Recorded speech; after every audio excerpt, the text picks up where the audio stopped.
Husband left me for my mom, then came crawling back when he found out she didn't inherit anything and I got it all. I used to think betrayal was something that only existed in movies. The tearful backstabs, the cold words, the dramatic plots. I used to watch them with fascination, but they always felt distant. I never imagined that one day I would become the main character in such a story. And the most painful part? The person who betrayed me wasn't a stranger. It was someone I once loved, and the woman who gave birth to me. My name is Claire. I'm 28 years old and currently the deputy director of a mid-sized media company. My job demands clarity, discipline, and precision. I love what I do. I'm not excessively wealthy, but I can take care of myself. I don't have to rely on anyone. I don't have to beg for help. And I'm proud of that. I've lived this way almost my entire life. I moved out when I was 18. Not because I was rebellious or wanted to prove I was mature, but because I had no choice. I couldn't stand the atmosphere in that house for one more day. It was always pristine, filled with the scent of my mother's expensive perfume, and constantly redecorated with each new design trend. But in my heart, it never felt like home. Just a temporary shelter until I could finally walk out on my own. My mother, Elise, is the kind of woman you might admire when you first meet her. She's strikingly beautiful, stylish, charming, knows who to talk to and when to smile or stay quiet. To outsiders, she's an elegant, accomplished lady with a successful daughter. But once the doors are closed, she turns into a storm. Erratic, cold, and never genuine. I don't know who my father is. My mother never told me. The only answer I got throughout my childhood was, he's not worth knowing. Sometimes I believed her. Sometimes I resented her. Eventually, I stopped asking. I was raised by my maternal grandparents, the only two people who ever truly loved me with everything they had. My grandmother was gentle and used to be a school teacher. My grandfather was stern but fair. They weren't wealthy, but they had integrity. And they were the only reason I never felt completely alone in the world. My mother was rarely home. She had her own job, a so-called luxury interior consultant for the rich, which basically meant walking from house to house, pointing out where the sofa should go, where to hang the paintings, and collecting a hefty fee for it. She was great at socializing and making impressions, but no one really knew what she did, myself included. There was a time when I admired her. As a child, I thought she was glamorous, dazzling. But after years of broken promises, missed birthdays, and empty seats at my graduation, I began to understand. I was never her priority. Not once. By my teenage years, I had abandoned all expectations of her. Instead, I focused on studying, applying for scholarships, and nurturing a simple dream. To build a life I could control. A life where I didn't have to depend on anyone. Where I didn't have to beg for love. I graduated from one of the top business schools in the state, thanks to a full scholarship and the unwavering support of my grandmother. I started working early, always pushing myself twice as hard as everyone else because I had no safety net. Step by step, I climbed to where I am now. I'm not rich like my mother, but I know I'm living a life she'll never understand. A life without manipulation, without games. Then I met Ethan. He wasn't flashy or overly confident, but he was warm, attentive, and had a quiet kind of security about him. We met at a friend's birthday party. We talked about simple things, and for the first time in a long while, I found myself laughing more than usual. Ethan made me feel heard, not judged. I didn't have to pretend to be strong around him. We dated for almost 2 years before he proposed.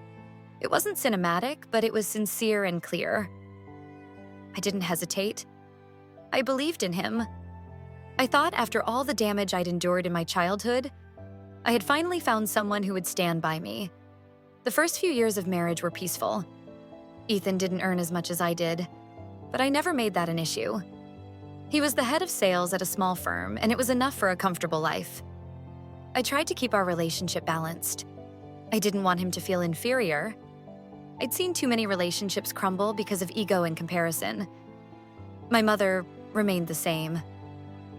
She wasn't particularly invested in my marriage, but would show up on occasion, mostly when there were photos to be taken for social media.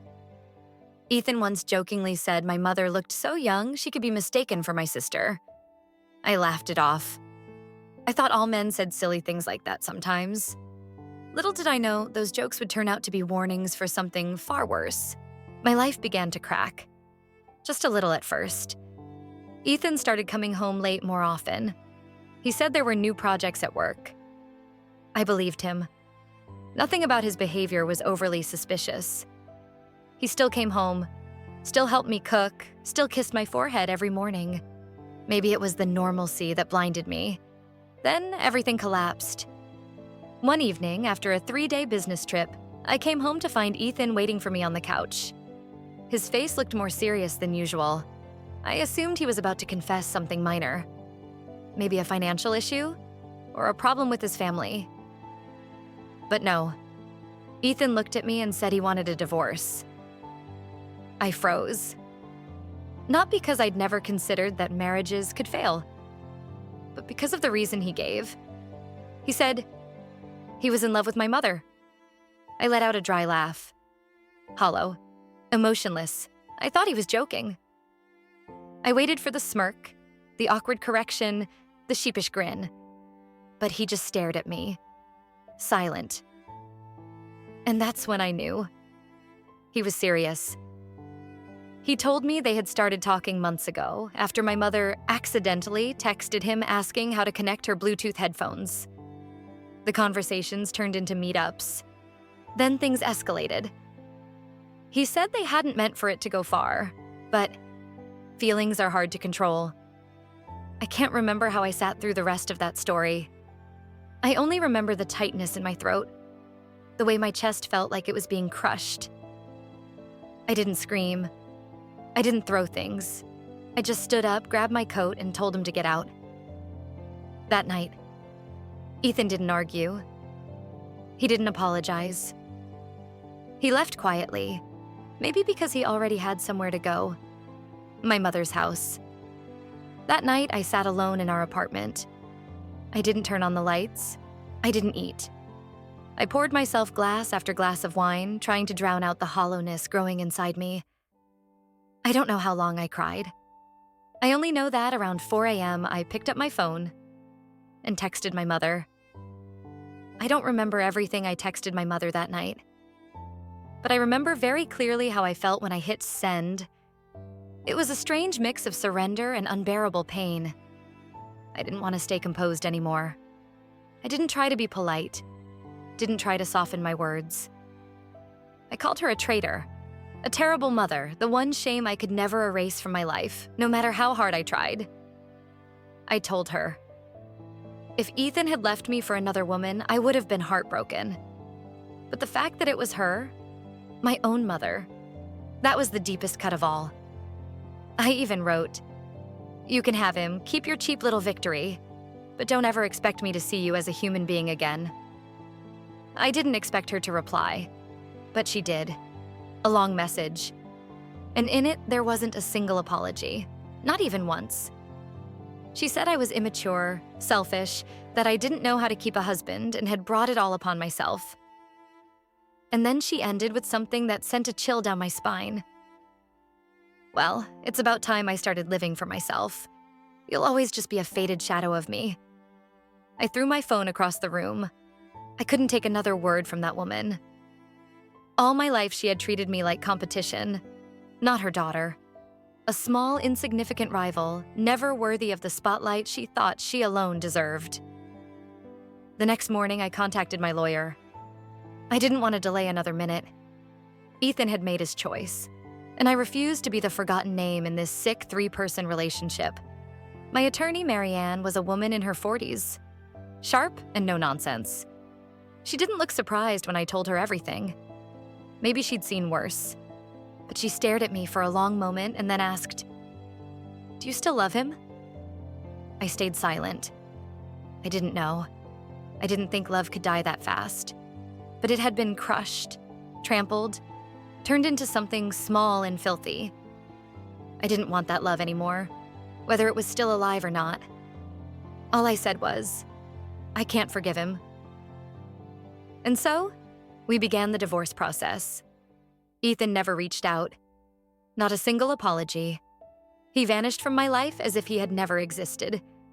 But I knew exactly where he was. Living with my mother in the old house that used to belong to my grandparents, the very place I grew up in. And somehow that hurt more than the betrayal itself. Because that house, it held the only warm memories I had. And now it had become the nesting place for the two people who stabbed me in the back. I went back to work, pretended like everything was fine. I still showed up on time, led meetings, signed documents, reviewed marketing plans. But sometimes, sitting at my desk, I'd just stare blankly at the screen, seeing nothing, lost in the memory of the days when I still believed I had a family. Close friends would ask if I was okay. I just nodded. They didn't know. And I didn't have the courage to tell them. How do you even say something like, "My mother stole my husband"? Even I felt ashamed just thinking the words. Then something happened. A week after filing for divorce, I got a call from my grandmother's law office. They said the estate division process was finally concluding and asked me to come in for a private reading of the will. I had almost forgotten about it. When my grandmother passed nearly a year ago, she had left a will but had asked that the details be kept confidential until the legal waiting period ended. I never thought much about the inheritance. I didn't want her money. The only thing I wanted was her presence, her hugs, her soft voice, the way she brushed my hair back. But now, this meeting felt strangely important, like something was waiting for me on the other side. The lawyer received me in a small, bright office. She opened the file, skimmed through the pages, then looked at me with a gentleness I didn't expect from someone in her profession. "Elise, your mother, was informed yesterday," she said, "but since you requested not to see her, we've scheduled your reading separately." I nodded. She continued, "In her will, your grandmother left all of her assets. 3 houses, 1 vacation villa, all savings accounts and shares in an investment company. To you. The only exception is 1 diamond jewelry set she specifically requested to be given to your mother." I was stunned. I had expected the inheritance to be split evenly, or maybe the majority to go to my mother since she was the biological daughter. But this? The lawyer added, "Your grandmother wrote a note with the will. It says, 'My daughter has lived her entire life depending on me, but Claire is the only one who learned to stand on her own. It's time for Elise to live without being spoiled.'" I couldn't say a word. It felt like my grandmother had just wrapped her arms around me, even though she'd been gone for nearly a year. And in that moment, I knew. My mother and Ethan would not take this news well. I left the law office with my heart both light and heavy. I had so many questions. But the first thing I did was go home, pour myself a glass of red wine, and wait. Because I knew Ethan would come crawling back. And sure enough, he did, just 1 day later. The message arrived while I was in a meeting. A familiar number lit up the screen. The text read, "Claire, I'm sorry. I made a mistake. I miss you. Can we talk?" I laughed. For the first time in weeks, I laughed. Not because I was happy, but because I could finally see him for who he truly was. Ethan thought I didn't know. He thought my mother hadn't told me anything. Or maybe he assumed I was weak enough to open the door and let him back in with just a few half-hearted apologies. I didn't respond right away. I left the message there, like a forgotten piece of trash on the dinner table. An hour later, he sent another one. "I shouldn't have left you. Your mom, she's not who I thought she was.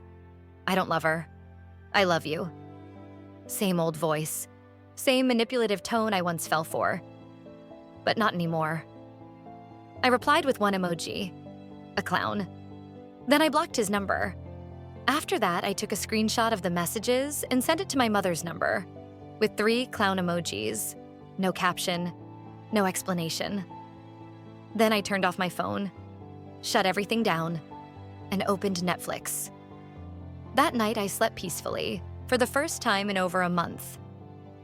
The next morning, when I turned on my phone, it was flooded with messages, not just from Ethan, but from my mother as well. Old numbers, alternate numbers, emails, social media. Messages poured in like a storm. Most were full of curses, accusations, and words I never imagined I'd hear from the woman who gave birth to me. But I wasn't surprised. I had been waiting for this moment. I know my mother. She can't handle humiliation. And to her, me exposing Ethan with that clown emoji wasn't just an insult. It was a direct blow to the illusion of power she always believed she had. That afternoon, I got a call from Lily, the daughter of the neighbor who lived next to the house I once shared with my grandmother. Lily is 2 years younger than me. We were close as kids and still talk from time to time. Her voice was urgent. "Claire, something big just happened. Elise's house? It's a complete mess."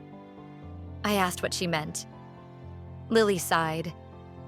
"You won't believe it. She got into a fight with Ethan." I shot up from my chair. According to Lily, around 9 p.m. that night, she heard shouting coming from my mother's house. Screaming, things being thrown, glass shattering. No one in the neighborhood wanted to get involved at first. Everyone knew Elise's temperament. But when the shouting turned into cries of pain, a few people ran over. Ethan was lying on the front porch, clutching his bleeding head. My mother was standing in the doorway, throwing shoes, handbags, and even a ceramic vase at him. It looked like something out of a low-budget soap opera. The police were called. Ethan needed 5 stitches. My mother was detained, but thanks to a well-connected lawyer, she was released after paying a fine. I didn't know whether to laugh or cry. Part of me felt a strange sense of justice, as if karma had its own peculiar timing. But another part of me felt empty, because I never wished for things to end like this. I never wanted anyone to get hurt, no matter what they did to me. Ethan didn't message again, but my mother did. From an unknown number, she kept sending hateful messages. She called me a venomous snake, an ungrateful daughter, a homewrecker. She accused me of setting them up, said I deserved to be abandoned, just like my father did to her. I read every line without responding, but each word still cut deep. It was then that I truly understood. There was nothing left to salvage between me and my mother. I scheduled a meeting with my lawyer and requested a restraining order. I didn't want to live in fear. I didn't want to keep dreading the next midnight message or worry that one day she'd show up at my home, my office, or worse, do something completely unhinged. I thought things would calm down once the divorce case was settled, but I was wrong. 1 week after filing for the restraining order, my mother showed up, right outside my house. I had just pulled into the driveway when I saw her standing there, in a gray coat, messy hair, holding her phone. Her face was pale, but her eyes were bloodshot. I locked my car doors. I didn't get out. She stepped closer, knocking on the window. I rolled it down just a little. Enough to hear, but not enough for her to do anything.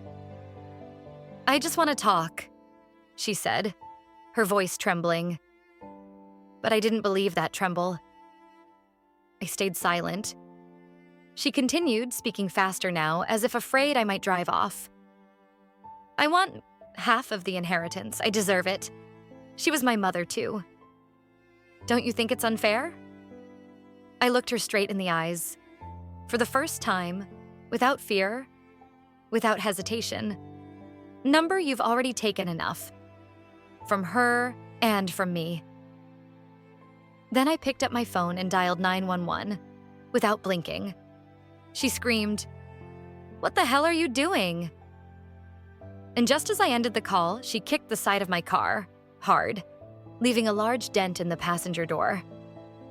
I said nothing. I didn't get out. I waited until she drove away. Only then did I step out, rewind the security camera footage, and send it directly to my lawyer. The next day, I received a temporary restraining order from the court. My mother was legally forbidden from approaching my home, my workplace, or contacting me in any form. Ethan remained silent. And I finally exhaled. I wasn't scared anymore. I felt free. Not because I had won, but because I had stopped holding on to something that had rotted long ago. I'm not writing this to gloat or to expose anyone. I'm writing this to remind myself that I once loved. I once trusted. I once broke. But I also stood up again, and I will keep standing. After the first court hearing for the restraining order, I stepped out of the courtroom with a heavy heart.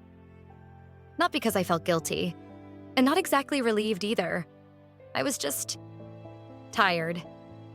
Tired of growing up in a life where love always came with conditions. Tired of having to be strong when all I ever wanted was to be vulnerable like a child. Tired of the fact that every time I loved someone, I paid for it with my own peace. I went home, made myself a cup of tea, sat by the window, watched the sky dim into dusk. And for the first time in weeks, I didn't cry. I wrote. Not for social media, not to share, not to accuse or seek pity. I wrote for myself. I wrote about the times I forgave my mother, even though she never asked for forgiveness. About Ethan and the trust I once gave him, and how he shattered it. About my grandmother, the only woman who never made me fight to earn her love.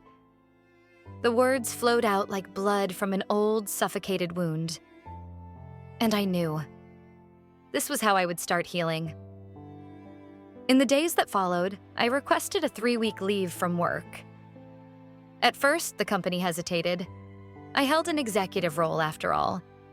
But when I emailed the CEO and explained everything, she, a woman who had once gone through a divorce herself, simply replied, "We'll handle it. Please take care of yourself first." I booked a trip to a small seaside town where my grandmother and I used to spend summers. No one knew where I was. I turned off my social media, set my phone to Do Not Disturb. I brought a few books, a journal, and left my old world behind. There, I lived the slowest days of my life. I woke up early, brewed coffee, walked along the shoreline, listened to the waves, and didn't think about Ethan. Didn't think about my mother. Didn't think about what I'd lost. I thought about me, about Claire, the little girl who once wished her mom would read bedtime stories, the girl who tried so hard to be perfect just to feel worthy, the girl who loved others before ever learning to love herself. I wrote more. Wrote about the things I feared, the things I forgave, and the promises I made to never repeat the same mistakes. I started doing things I once thought I had no time for. Doodling in a notebook, learning to cook with the homestay host, shopping at the morning market, chatting with the fishmonger, the gardener, the local kids. No one knew I was an executive. No one asked me if I had ever been betrayed. I was just me. And I realized peace doesn't come from somewhere far away. It arrives the moment we stop chasing the wrong kind of love. The moment we stop trying to prove ourselves to people who never intended to love us properly. After 3 weeks, I returned to the city. Everything looked the same, but I wasn't. I cut my hair, cleaned out my apartment, took down all the old photos. Not because I wanted to erase the past, but because I needed to make space for a new future. I also started therapy. At first, I was hesitant. I used to believe I was strong enough to get through everything on my own. But now I understand. Courage isn't about gritting your teeth through pain. Sometimes it's about having the strength to open up, to speak, to feel.